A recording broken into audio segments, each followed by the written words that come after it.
Good afternoon, everybody, and welcome to the first in the latest Urban Living News webinar series. Today, our topic is a real hot one. It's what everybody's talking about across hospitality and real estate, and that is flexible living. My name's George Sell.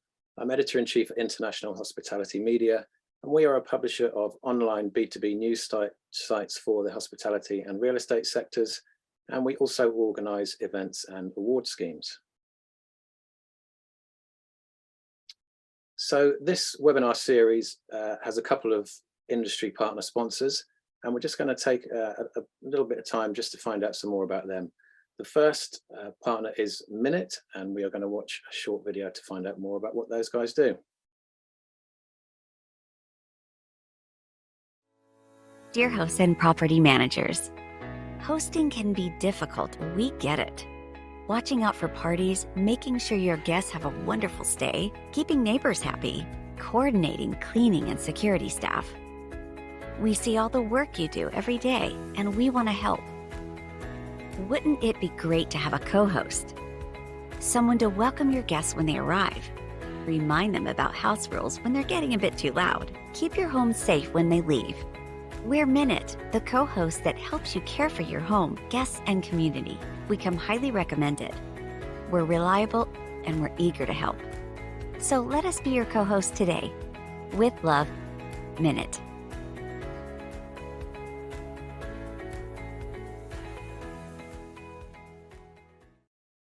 So thanks very much to Minute. You can see more about them in the chat. There's some contact details there, so please do get in touch. Our second series sponsor is Price Labs, and we are going to watch another short video to find out more about them.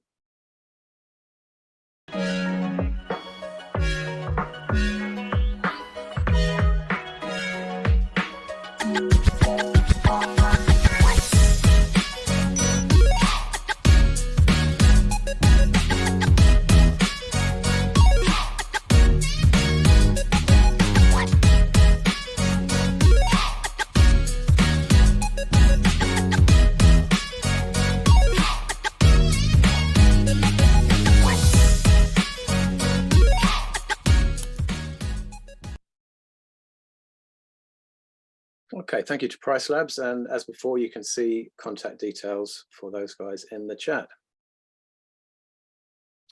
So today's webinar is going to last an hour.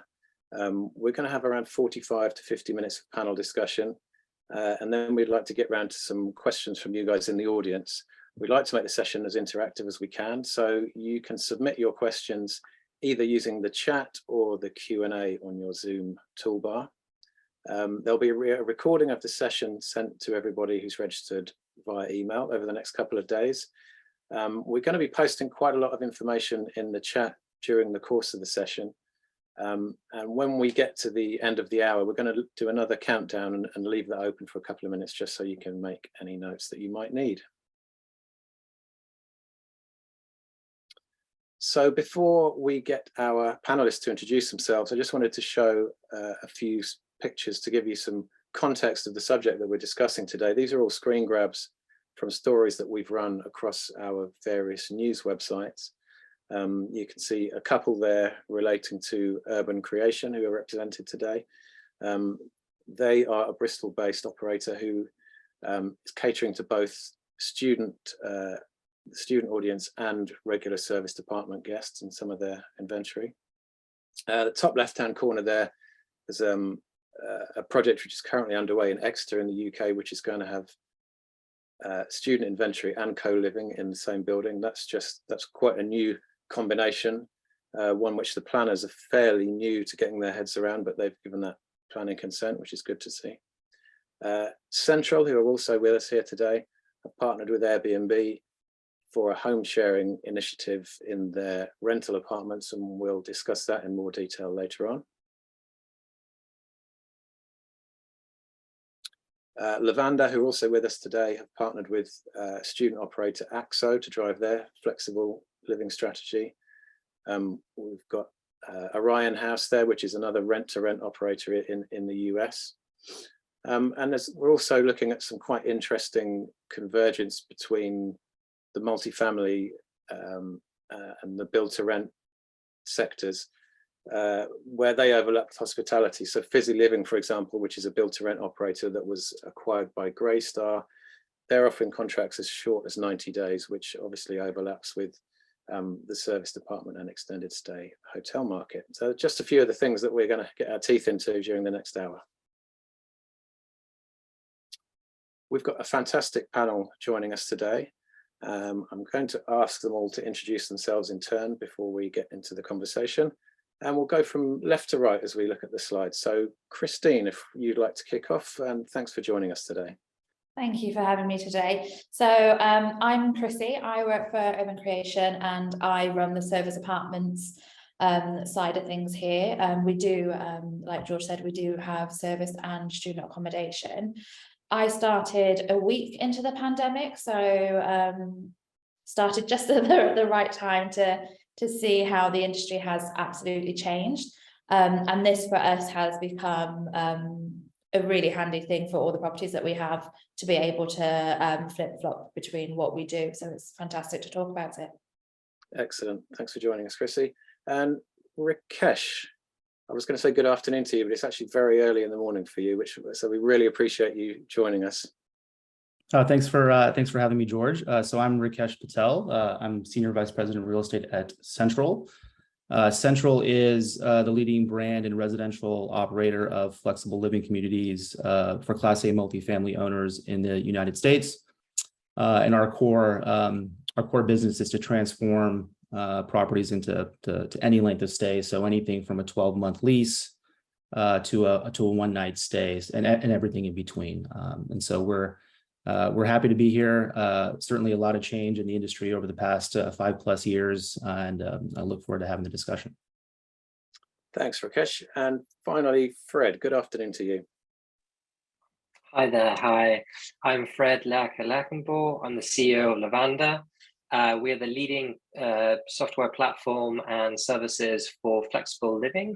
And we power things like our core PMS, which includes short, medium, and long-term rentals for the first time within one full property software stack.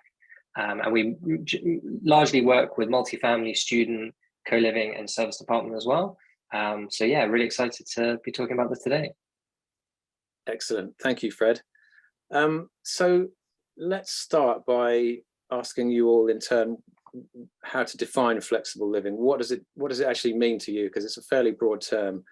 And who is driving the movement, whether it's the customers, the owners, the operators, or a blend of them all? Fred, could I kick off with you on that one, please? Yeah, for sure. So I think it's a great question. We see a bit of a mix. So in our view, we think customers have actually been driving this for a very long time. And I say that because generally speaking, real estate players and the technology that underpins it has not really given much of a choice to consumers. It has just said, here's a 52-week lease, here is an AST, or here is the structure that you can pick. And ultimately, that's not really had a conversation with the consumer. So for us, what flexible living means is two things. One is a blend of short, medium, and long, meaning you can stay wherever. But also, crucially, it's the consumer journey and how you go through that. So the way that we envisage it is actually, rather than the industry portraying their norms onto the person staying, it's actually rather saying, hey, George, what would you like? And ultimately, it starts with probably a length of stay. It is either a week, and therefore you go through a certain journey, you might be vetting, pay up front, etc., or it's a year or 2 years or whoever, it doesn't matter. But how do you actually power that in terms of the asset, the physical nature of the building, everything else? So for example, we're working with some really exciting global companies and local companies who are doing this, particularly since the pandemic. I think it's really shaken things up and people are driving to do something new. But one example is with Greystar in Spain, in Madrid. They have a project under the brand Picasa, which is 3 buildings, 2,500 units. So really, huge projects. You can stay there from as little as 1 day to as long as you want. And throughout that, you can have kind of furnished living, service living, great add-on services and everything else. And we've been working very closely with them to build out the entire consumer journey, PMS, operations, and really try and take something that is in some ways quite complicated, but can be made really efficient with today's automations and distribution and technology we have to hand today. Excellent. Thank you, Fred. Rikesh, you guys use the term flexible living quite a lot in your marketing. So what does the term actually mean to you?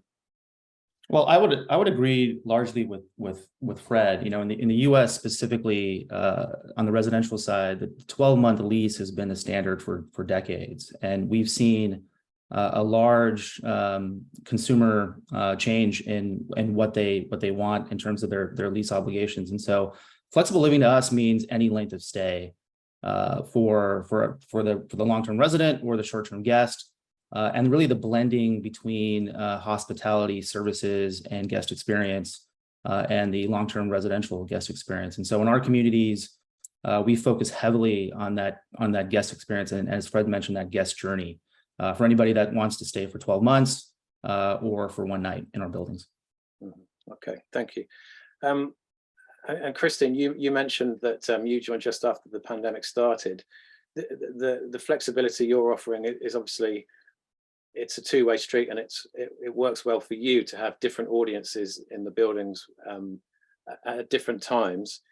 Was this done as a response to the pandemic, or was this something that was kind of happening anyway due to customer demand? I think it was definitely something that was being looked at by the company. There was discussions about how to utilize the buildings and the apartments that we have in a better way, especially across like the student, because they have set tenancies to do with the terms. So that was something that was already being looked at and with a discussion. However, I think the pandemic definitely kind of kicked it into a bit of a faster driving point. We were quite lucky, obviously, because we are the apartments, we have the enclosed accommodation. So whereas the hotels had to completely close down, service apartments could still operate within very, very tight restrictions. So it kind of did push us to move a bit quicker than what we originally were discussing. It's worked well, to be honest, to be able to have that diversity in our accommodation.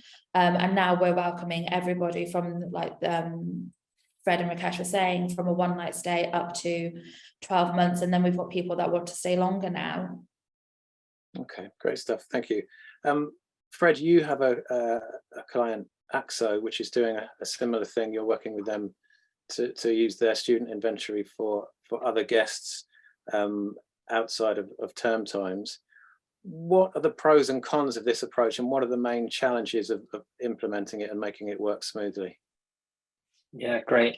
Yeah, we're working with them and a number of other student partners. So in our mind, this is actually a really interesting tool that is one of the very few ways that students can end up actually paying less for their accommodation at university. So obviously, you know, a lot of students don't stay for the full 52 weeks in a year. They tend to go away for the summer, whether it's home, abroad, or domestically.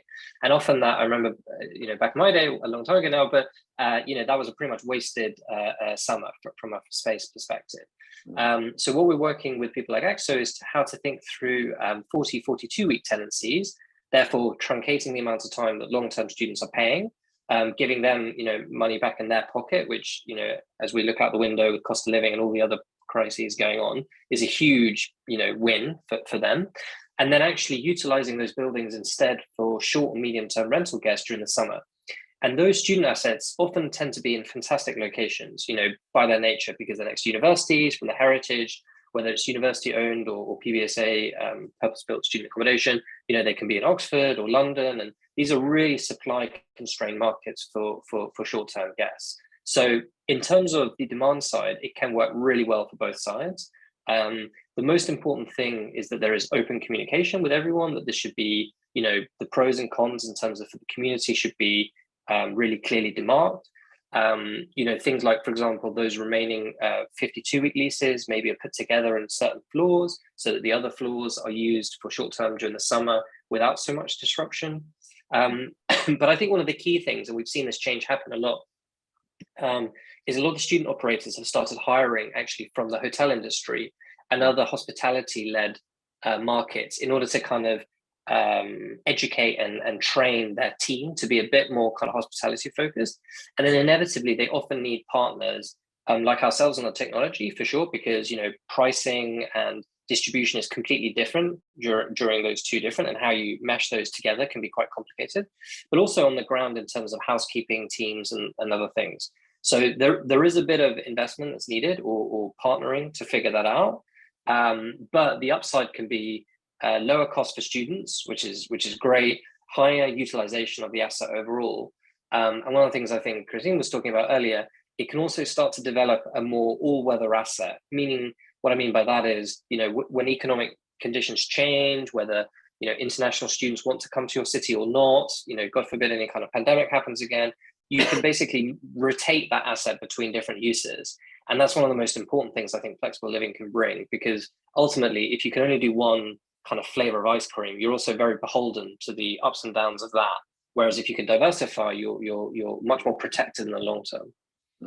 We'll go into the physical product design later on, but are you starting to see new assets coming to market now which have got this whole flexible approach in mind, rather than just rigidly being designed as a PBSA asset? Absolutely, yeah. And we're seeing that all the way from the ground up. You alluded to already, but in terms of kind of desk, concierge, access, kind of storage for kind of cleaning and things like that, which can be, very modest, but once it's thought through, works really well. But also in terms of the infrastructure, and it doesn't have to be more cost than some of the stuff that's being built anyway, because frankly, a lot of the modern student buildings are fantastic assets. They're built for a price point, sometimes an international price point that is pretty high. So what we're talking about really here are nice studios, keyless access, fully furnished already, bed packs available, on the click. So actually, all of that is totally catered for a short-term audience, just as much as it is for a long-term audience. Thanks, Fred. And Christine, in your experience, what have been the pros and cons of this kind of dual audience approach, and what are the operational challenges involved in implementing it effectively? The pros are, obviously, we get more units for the busy period. So hospitality wise, for us, you're always going to be busy in those 4 holiday periods, so like the summer holidays. So by reducing the student tenancies and bringing those apartments up slightly, we can then easily turn them, so then we can sell them during the summer. That's good, but it's making sure that we keep the accommodation at a level where it's really easy to turn them, and that we're not having them on hold for too long for maintenance or any other fixes that need to go into it, really. So we really do have to pay attention during the entire tenancy agreement with that student to make sure that when it comes to their leaving day, we're clear on what their day is, what their time is. Any works that need to happen within that apartment is happening very, very quickly to be able to maximize then what we can pull the revenue from the service department side then for that period. We found it very useful here. It's quite handy because we have both sides of the business sit within the same company here. So my colleague who's run student apartments literally sits 2 desks away from me. So we have a really clear conversation every day, especially during that period, to see what the next steps are. If a student might be leaving slightly earlier that day, that's one that we can get into slightly earlier to clean it, to get it flipped around. And it is all about that communication to be able to do it quicker. And does each individual student have the option as to whether they give their room or their apartment over to you in the holiday time? Do some stay throughout the year, so you have to have both audiences in the building at once? We've restricted it to certain buildings. So we will have a specific building will be on the shorter tenancy, so then it's the whole building will come across. We're still looking at whether it is feasible, especially for the holiday, the more leisure guests, whether you could have students and leisure guests in the same building without it impacting too much on them. Currently we're running on it's an entire building, so all of those leases are the same length. So then we have it for the same time during the summer period, and then it goes back to the student teams just before the students come back. Yeah, great stuff. Thank you. Let's move on to the build to rent / multifamily sector. There's quite a lot of talk about how a flex approach, particularly in length of stay, can be useful during the lease-up period, where a major project is trying to secure its long-term tenants. Fred, do you want to kind of outline how that's working, and how the big build to rent developers and operators are taking a more flexible approach to ensure they don't have long voids in a new project? Yeah, for sure. And there's a number of different angles. I mean, I think at this point, I think it's almost irresponsible for BTR operators to not think about this, because there is so much revenue and opportunity left on the table. So for the avoidance of doubt, they might be bringing 200 to 2,000 units in some of these big projects to market in a relatively small location at the same time. And so trying to throw all of that inventory into the market is not only difficult because, there's only so many people that move to one place. Normally it's 30 units a month, something like that. But also you just create the same problem. This is really important a year later when all of those leases start coming up again. So there's a few different value items here, but one is that initially people say, okay, you know what, I'm bringing 500 units to market. I'm going to hold back like 100 or 200, and I'll put those onto a short, medium-term market program to monetize that void period. And it means I can just stagger the units more slowly into the long-term market without that same pressure straight away. And they're going to be empty anyway. So you can have people in the building, you can have people in the amenities actually using it, less of a kind of a ghost town kind of feel to it. But also you're crucially monetizing that period, because there's only so much you can do of costs at the end of the day. A building that's 25% full or 100% full still has the same security, still has the same infrastructure, Wi-Fi, etc. So it's a really great monetizer, and people tend to take a certain number of floors and then do that with either with a partner like ourselves, fully outsourced, or they can do it just with our technology and they use their staff as well. So that works pretty well. But then also what they can do is they can stagger those long-term leases in a way that then creates a good profile over the next coming years. Because again, if you spread those leases out over, say, 6 months rather than trying to squeeze it into 1 or 2 months, the following year you're going to get a much more nicer kind of lease reversion kind of schedule. Plus, overall, you can get to your occupancy faster, which is great for banks. Ultimately, a lot of the developers or early investors or owners of those assets are trying to get them as full as possible, as quickly as possible. Then they go back to the banks and they renegotiate, they recap the debt on that basis. So there's a whole number of economic things going on that can be really helpful. Plus, what's really interesting, we found a lot of people who stay in that short, medium term period will then go on to take long-term leases in that building. And that's a really interesting phenomenon that's just started. But again, if you can imagine, if you're a software developer in Barcelona, you've got to move to London, you don't want to stay like in a traditional Airbnb or something, because you need like a home, an apartment. So where better than a multifamily place to just quickly book. But you don't know the area, you're not sure about it, so you just book for a couple of weeks. But then you get there and you say, hey, this is pretty cool actually, I've got my roots down, I enjoy it, it's good for my commute. And then you find out you can take a lease, etc., etc. So that's a really another sort of really interesting phenomenon that's begun. Yeah, so it's a lead generator effectively, as well as an economically sound measure. And is there a similar process with new PBSA assets, or is there so much demand for those that they can more or less open with high occupancy? So they're quite binary, really, because obviously everything is about September. Yeah. So it's all about when the build comes. Now, obviously every I don't know when the magic date is, but I imagine it's around sort of June or something. You want the building to come live, so you've got a few months to get ready, and then September. But inevitably, of course, there's building delays, particularly with pandemic, supply chain, etc. So you do get buildings that come to market and they're just finished, and they just happen to be finished in December. And if that happens, you've got a major problem, because you really don't have a lot of time to get ready. The other thing, of course, is also to do with supply and demand in certain cities. And PBSA is very, very localized, and it's very linked to student intake and other things. So there are certain locations in the UK where it is just oversupplied, and therefore you are gonna suffer. But overall, student is pretty well is undersupplied from an inventory perspective. So there's still lots of building going on and all that kind of stuff. But the lease up for sure is a very, very, you can really save somebody's vacant, because you can lose a lot of money in that kind of December through to next September period, which can be monetized really happily with medium-term lets in that time. Yeah, thanks, Fred. Rikesh, you guys offer pretty much any length of stay from day one, as far as I can see, but presumably during what we would term the lease-up period for a new building, you've got a bigger volume of shorter stay business, and that will build up to more longer term over the life cycle of the building. Is that right?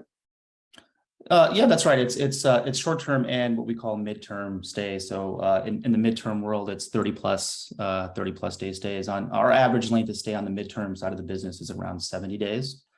Just to set some context. So at Sentral, what we do is we furnish a percentage of the units as furnished apartments, anywhere from the low end of 5 to 10% all the way upwards of 50+%. And during the lease-up period, the advantage to the owner is that there is a smaller amount of inventory of unfurnished units to lease up in the traditional way. And so by furnishing a portion of the units and either distributing them short-term or mid-term, we're able to monetize those units much quicker in the cycle and shorten the lease-up period for those unfurnished units. And again, to Fred's point, we do see a lot of short-term, mid-term residents and customers transition into long-term units over time. And actually, there's a stronger pricing power for those that are already in the building, understand the operations, and so we see a bit of a competitive advantage there. But long-term, at the end of the day, when the owner and our primary customer is the owner, since we're the operator of the building, the owner has the option to furnish more units or unfurnish a certain portion of the units to really optimize that lease up period. Yeah. And taking this approach as opposed to, in inverted commas, a traditional multifamily approach, presumably you have to use a much broader distribution network, more channels to reach all these people. So how do you settle upon the optimum distribution network to get all these different sections of length of stay in the building, the pieces of the jigsaw? Yeah, so we use a multi-channel distribution strategy, typical to a hotel. We distribute units on all major OTAs in the US, from Booking.com to Airbnb. But we've spent a lot of time and put some major investment into direct distribution at Sentral. And so upwards of 40% of our customers on the short-term and midterm side book direct on Sentral.com. And that provides the advantage of reducing customer acquisition costs, both for the owner and for the operator. And over time, we expect that number of direct distribution over Sentral.com to increase because we have a lot of loyalty built into our brand. And that's really the core thesis of our brand power as we take over more communities. Mm-hmm. Thanks, Rikesh. And Chrissy, what are the distribution challenges to you to serving the two different audiences, and also the operational challenges of having the two different audiences there? It's making sure that you're hitting the marketing on the nail to make sure that you're attracting the right people that you want. There is a stigma over the different property types. Sometimes if people do see that the property used to be a student accommodation, there's a stigma about the quality of what that accommodation could be. Everybody has this horrible vision of back in their uni days many years ago. Sorry, that's people my age who are responsible for that. I do apologise. It's changed a lot since then, I know. It has. So it's making sure that for us as our brand, we did sit down beforehand and went, okay, what exactly are we going to offer in each type? It has, as we've come on and done it more and more, we have slightly changed it now. And it's just making sure that they're seeing exactly what they're getting. There's no hidden surprises across it, or we use all the OTAs as well. And we keep the channels open. So even if that building isn't for sale now, the property information stays there, so it can always be seen at the entire year through. And that gives them that a little bit more confidence that it's not being switched on and off. We'll happily answer questions about each property. We'll happily answer questions about the area. We're lucky because we do it in the entire building. Like I said, when we get questions of are there any students in the building, for us it's an easy, it's a no. The only people there are corporates or leisure guests at this time. Yeah, okay, thanks very much. One area of this whole sort of burgeoning industry that I'm really interested in is the rent to rent, we'll call it. So Rikesh, you've partnered with Airbnb, so your long-term multifamily tenants, when they're away, when they're traveling, if they're away for work, or if they're on vacation or whatever, they can put they can list their unit on Airbnb. Obviously I can see a lot of financial advantages to this, but it strikes me that it might be quite tricky to manage. Can you explain to us how that works particularly in terms of, vetting who's going to be in the building and that kind of thing? Yes, so it's a great question. I think home sharing is what we call it at Central.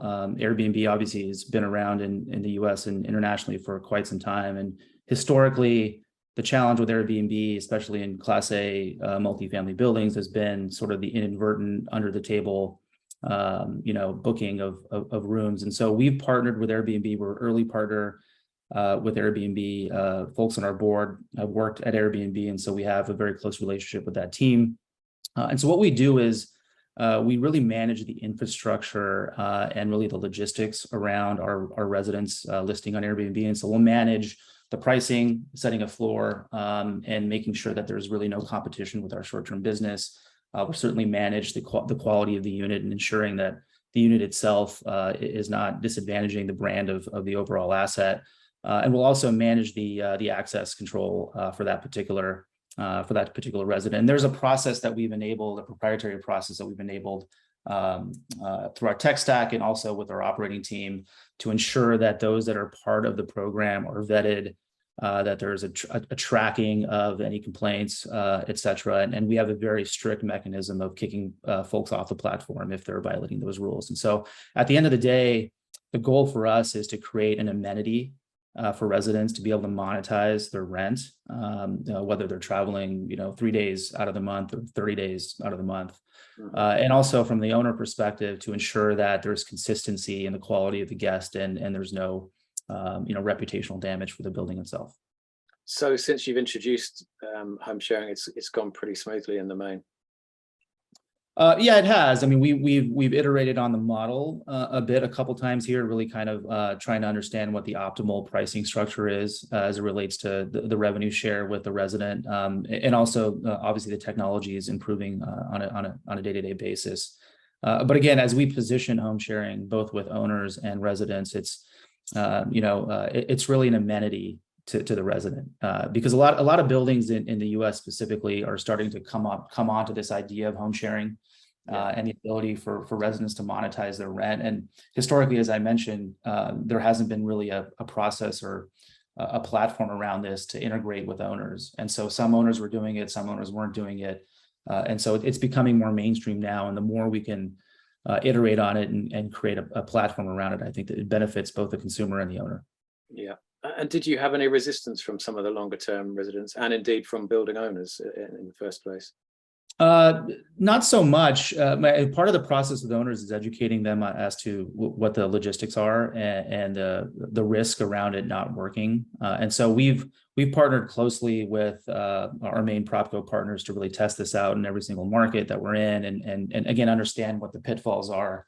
And as we talk to new owners, really we have a great track record of being able to execute on the platform in a consistent way across the portfolio. So it hasn't been difficult. It's just more of an education process. And in terms of the residents, I think any resident that sees the ability to be able to monetize their rent and offset their rent in a meaningful way, and in a way that doesn't, again, disadvantage or reduce the overall experience of being a long-term resident in the unit is beneficial.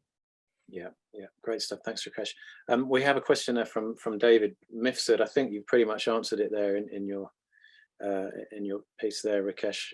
He's asking how you balance longer term residents between those who are on a shorter stay or holiday. So I hope that's answered your question, David. Let's talk about the physical assets and maybe what they need to be considered truly flexible in the terms that we're talking, and what design challenges this approach presents. So Fred, you mentioned earlier that you're starting to see assets come to market that have been designed with a flexible approach in mind. So is this a movement that everybody from planners and architects and interior designers and so on are getting up to speed with now to enable that to happen? Yeah, I wouldn't say everybody is aware of it in the sense of I think there's still a lot of education and knowledge sharing to be done. But I think the people who are more kind of innovative or sort of pushing the boundaries more are definitely taking this very seriously. And I know every single major real estate company in the world, you know, whether it's Blackstone, Greystar, Starwood, whatever, all have projects of some version, whether it's massive or small. I mean, it comes down to quite a few different things, but ultimately it's about the journey, and then through that consumer journey, is it easy to switch between long and short? So the first thing is kind of the digital journey. So the website, you already mentioned it earlier, but is distribution smart in terms of looking at long and short at the same time? It's got to be, you know, thinking about that. But then through the whole digital journey into the asset, you can deal with everything between those. But your question really was about the physical. And I think there you start to think about access. So in order for access to work really well, you basically have to have digital locks of some shape or form. And amazingly, in Europe, the amount of buildings still being built with physical locks is kind of unbelievable. But that should be bonkers, even if it's long-term rental, let alone short-term rental, frankly, in some of these buildings. But access is really important, because obviously, if you have keys, you're in for a nightmare if you're trying to figure through short, medium, and long, and, you know, assets moving around. Probably the biggest is furnishing, and that is quite a big choice. It does depend a lot on the market and the asset class. So student is traditionally furnished, right? So nearly all student buildings have the hard furnishings, the beds, everything else. Coming with a kind of duvet pack, etc., is pretty easy.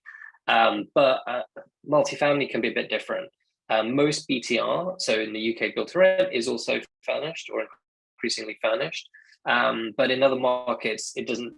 They just, you know, don't historically have that tradition. So that's something that asset owners need to think about in terms of investment. How do you do that? There are, particularly in the US, new companies coming with furnishings for rent, basically, which is an interesting model.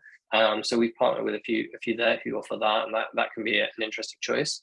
And then there's the topic of kind of service space. So what I mean by that is a little bit of warehouse space to kind of facilitate laundry, for example. How does the entrance work if you've got different things? I think one of the questions you mentioned is discussing short versus long in terms of issues within the building and everything else. If you're thinking about certain floors for short term and other floors for long term, you might even think of some people have put in different exits, for example, that can be accessed in different ways. So there's a lot of creative thinking that can be going into it, but not all of that has to be dramatic investment that sidetracks, you know, a project. And that's why I think a lot of people who are now building modern, you know, high price point, good quality accommodation are thinking, you know, I'm already doing a lot of this. Why not I just do the extra 5%, and then I can access, you know, short, medium, long really easily. When we were in Paris earlier this year for our Recharge event, we visited a student development called Eclat, which is a student development in name only. It was incredible. I mean, it was huge. The customer base there ranges in age from 17 to 70, which is pretty flexible. And the amenities there were unbelievable.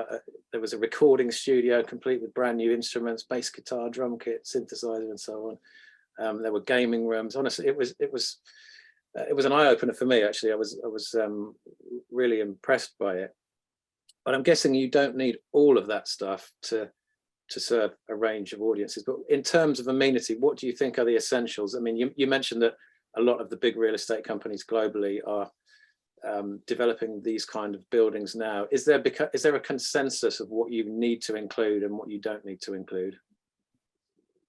I think the way I put it is there's kind of a practical and then there's discretionary. So the practical for me is about access. So there has to be sensible access into the building. That has to be done digitally. Then there has to be kind of storage facilities. So whether that's for parcels, linen, everything else, which often that has somewhere in the last kind of couple of decades that got deleted from architect buildings and the sort of quest for space in terms of rooms. So that's kind of had to be kind of added back, and then kind of furnishings within the buildings. Those are really the only basic amenities really that I needed to be able to do short, medium, long. I think then you're into other amenities which add value to a building for sure, which could be anything from, I mean, there are student buildings with pools, or as you say, recording studios, cinemas, and all that kind of stuff, and gyms. And I would say, to be honest, none of that is actually essential for the flexible living concept. At that point, I think you're just into assets that add value within the context of the building, and often, in my experience, tend to be correlated to the size. So Palaiseau, as you mentioned, 1,500 beds. I mean, it's like a little city, but it's incredible the amenities that can tie into that. I think it very much depends on the market and everything. Equally, I've been to assets, where the cinema I've never seen anyone in the cinema room. So I sometimes wonder, is that an asset people are paying for? I don't know. But I think the hard assets to be able to enable flexible living are actually pretty minimal. And it sometimes surprises me that they're left out. And I think beyond that, it's really about how you want to customize the space, whether you want to go more co-living, shared amenities, whether you want to kind of higher end, more exclusive, big gym or not. Excellent. Thank you, Fred. Rikesh, at Sentral, do you have, for want of a better term, a brand standards handbook, a bit like a hotel brand, that a building needs to include to fit your needs, your operational needs?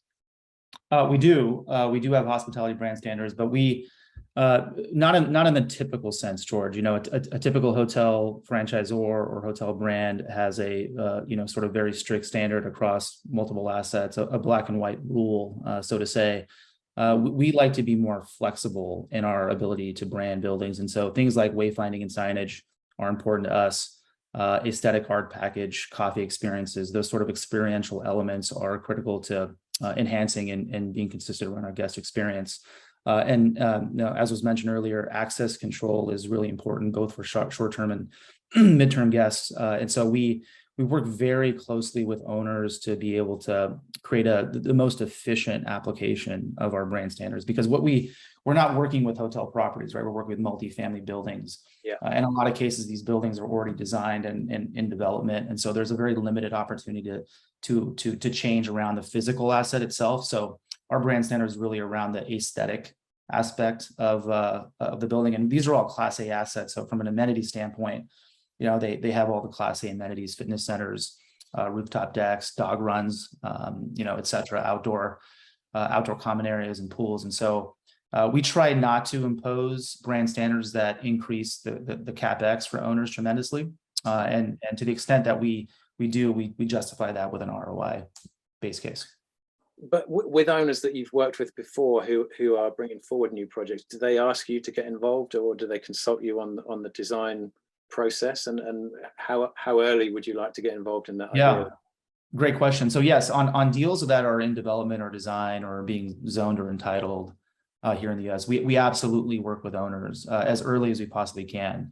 We're seeing a lot of, and this is more of a recent trend that's accelerating, owners creating purpose-built assets that have short-term and long-term capabilities. And by that, what we're really talking about is unit size and configuration and unit mix, which is a big component of that feature, and also the amenitization of the common areas, how the common areas look, where they're located.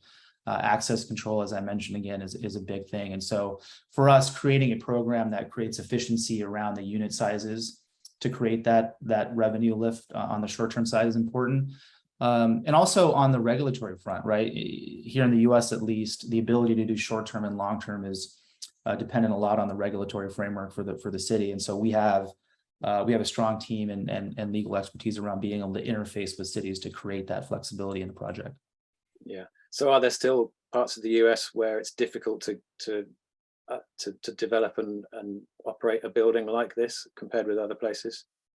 Well, I'm not sure I have a bit of experience with the international markets in terms of that question, but yes, in the US, it's across the board. Typically in the coastal markets, the San Franciscos of the world, the New Yorks of the world, it's very difficult to create multifamily product that has short-term capabilities unless you get in really early and have a specific conversation and approval from the city to do that.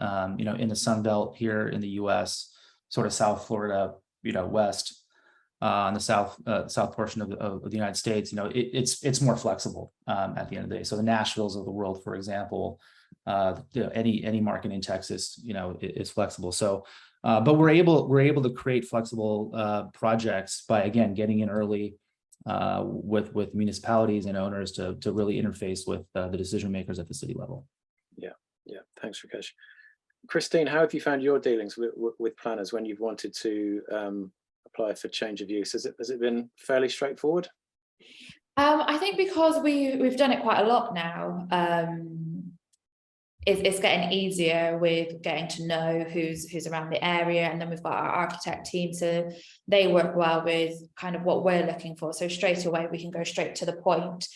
We've did a lot of research on kind of across all of the market segments and worked out exactly what kind of each segment's looking for. A lot of them do have similarities. A lot of them could be. So for definite, a service apartment goes better if it has, for example, a really simple washing machine inside the apartment. It's not common for, say, a student accommodation to have that.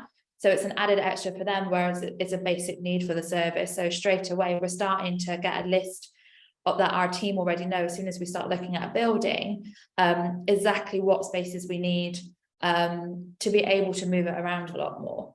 Yeah, and obviously you are the developer of the buildings that you operate. So Yeah. Is your physical product changing, and are your new buildings already geared up to service more than one market? Absolutely. It's definitely happened in the last year. So as we've come out of the pandemic, when we've started looking at expanding, and we've taken on a few new properties this year alone, already we're kind of sitting down going, what's best for both sectors. So could it be student, could it go to my colleague, or could it be run by myself? It's definitely at the forefront of all of our conversations now. It just means if one's struggling, then it can go to the other. So it makes it a bit more flexible for us as a business.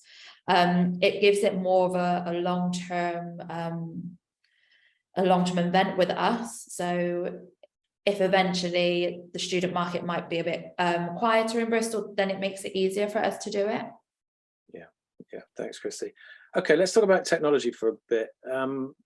Fred, obviously this is especially with buildings the size of Eclat and the Greystar property in Madrid that you mentioned, this is a complicated business. So I'm guessing technology is a huge aid to doing this efficiently. What are we seeing in terms of both guest-facing and operational technology that is enabling this sector to flourish, and what are we likely to see in future? What will be the next big developments in tech?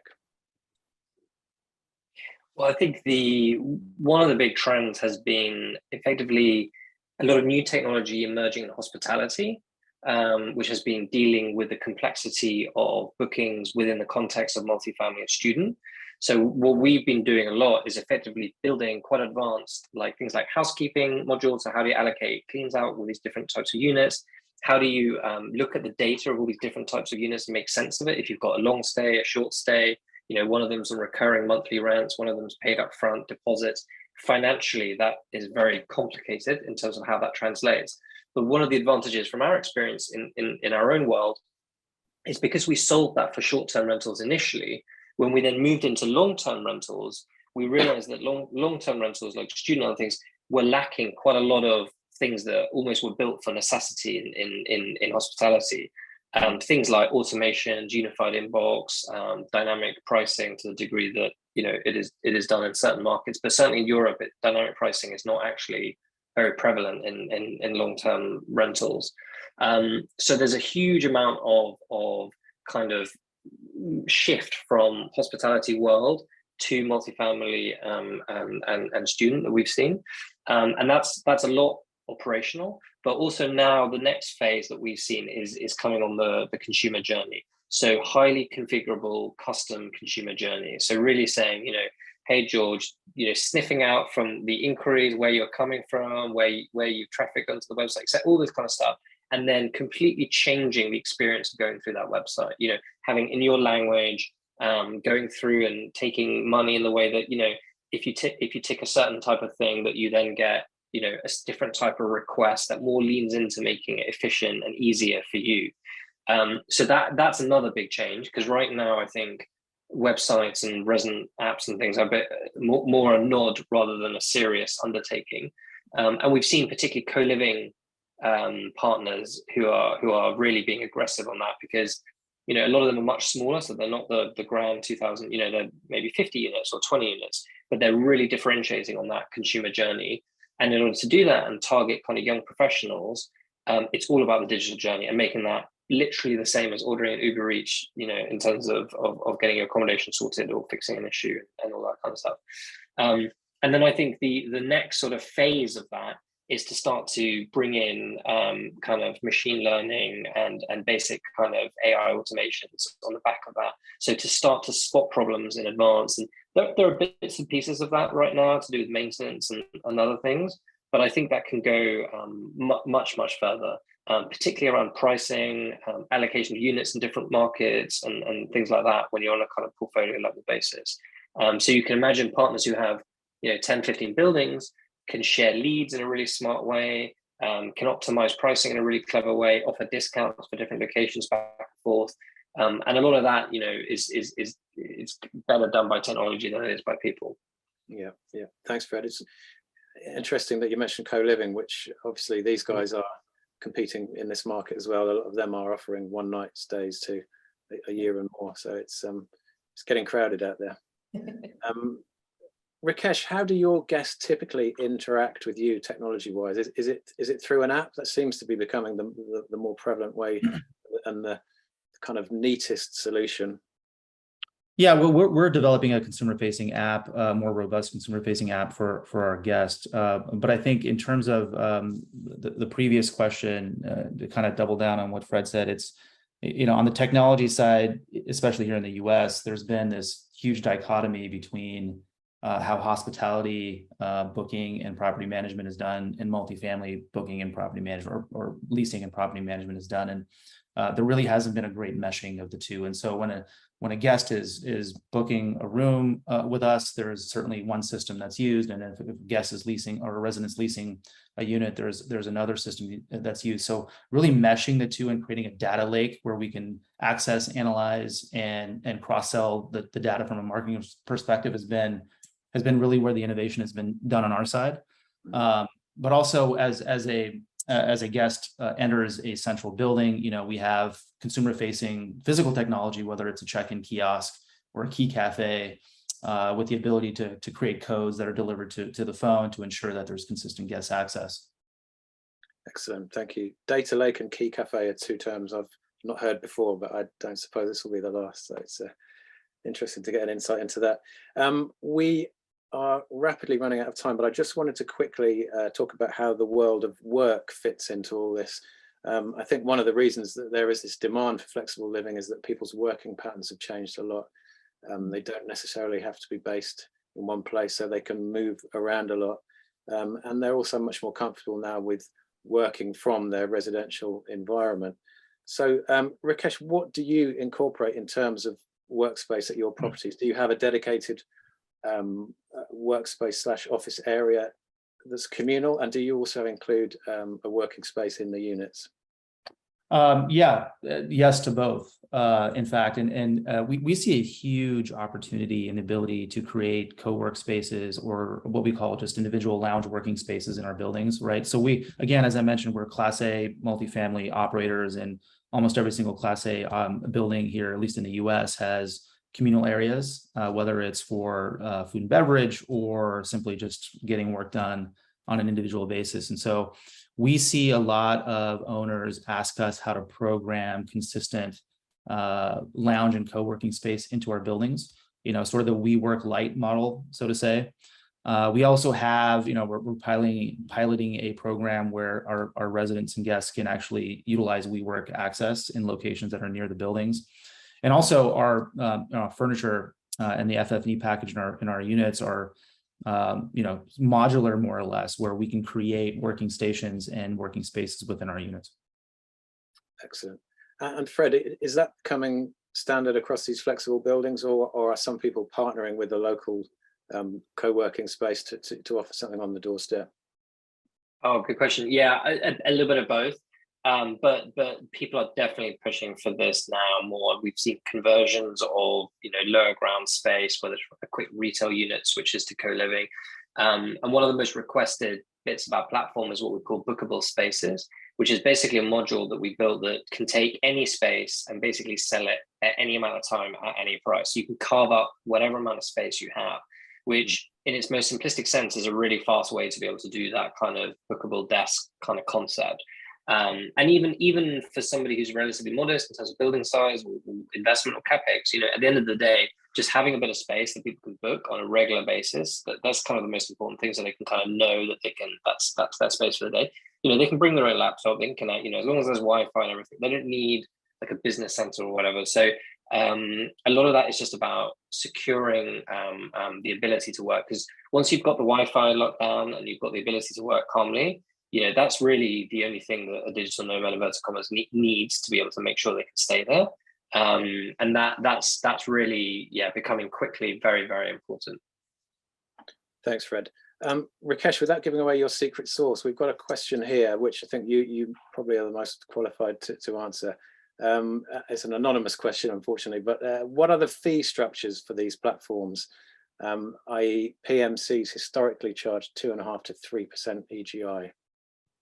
Yeah, great question. So that's accurate. Here in the US, the typical fee structure of a operator / property manager of multifamily buildings is anywhere from 2 to 3%, depending on the market. Our model is differentiated on the revenue side specifically. And so what we do and the metrics on our business is that short-term units generate approximately 100% additional revenue over an unfurnished unit.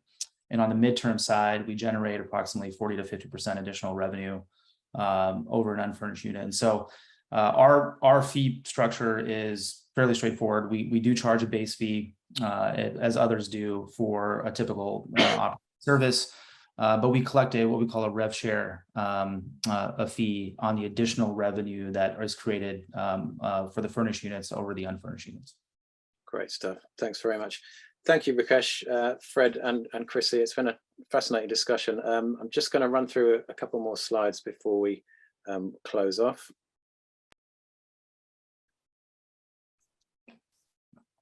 So rather timely, we are hosting a couple of events next week.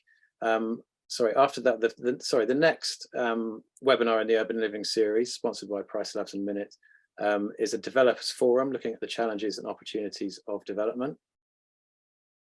You can find the link to register for that in the chat. Next week in London, we are hosting a face-to-face event called Unlocking the Next Generation of Flexible Living, which will touch on a lot of the topics that we've spoken about today. It's limited capacity, so if you are interested in attending, please drop me a line at my email address that you can see there on the screen, george@internationalhospitality.media. And also next week is the next in our Urban Living Insights series, and this is looking at the evolution of the office and the future of work, which is obviously a topic that intersects with what we've been speaking about today. And if you're interested in attending that one, there should be a link in the chat for you to register for that. If you're interested in getting involved in any of our events or our websites, our webinars, please do get in touch with my colleague Katie, whose details are on the screen and also in the chat. If you're on any of these social channels, please give us a follow. We're pretty active on all of those. And that's about us done. Thank you to Minute and to Price Labs for sponsoring. Thanks to Rikesh, to Fred, and to Chrissy for their fantastic contributions. Thank you all for watching and enjoy the rest of your day. Thanks very much.